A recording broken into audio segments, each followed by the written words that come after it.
કે અમદાવાદ મણિનગરમાં સેવન્થ હાઈસ્કૂલમાં જે માસૂમ વિદ્યાર્થીની નિર્મમ હત્યા થઈ તેને આજે ડીસા શહેરનો સમસ્ત હિન્દુ સમાજ સખત શબ્દોમાં વખોડી કાઢે છે।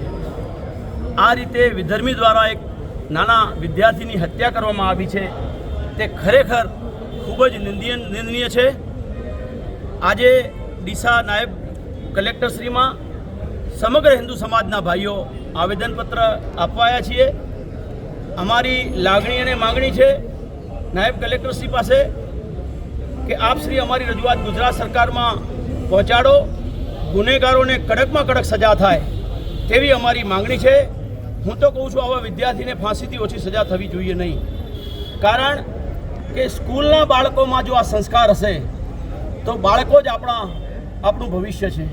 અને સ્કૂલમાં જો આ શાળાના સંચાલકો, શિક્ષકો કે આચાર્ય પ્રત્યક્ષ અથવા પરોક્ષ રીતે જો સંકળાયેલા હોય અને દોષિત જાહેર થાય તો એ દોષિતોને પણ કડકમાં કડક સજા થવી જોઈએ। સમાજ દ્વારા ડીસા ખાતે પ્રાંત કચેરીમાં જે અમદાવાદની અંદર મણિનગરમાં ખોખરા ખાતે જે સેવન્થ ડે સ્કૂલની ઘટના બની છે એ સંદર્ભ સમગ્ર હિન્દુ સમાજ દ્વારા ડીસા પ્રાંત કચેરી ખાતે આવેદનપત્ર આપવામાં આવ્યું છે।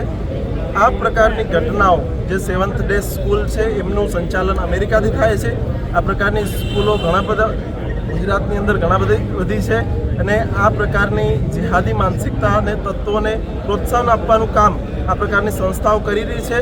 એમ સમગ્ર હિન્દુ સમાજથી જણાવવા માંગીએ છીએ આ પ્રકારની સંસ્થાઓ બંધ થાય અને જે આ એક નિર્મય હત્યા થઈ છે બાળકની, આ માટે કરીને આવી પ્રકારની સ્કૂલો ઉપર કડકમાં કડક પગલાં લેવામાં આવે।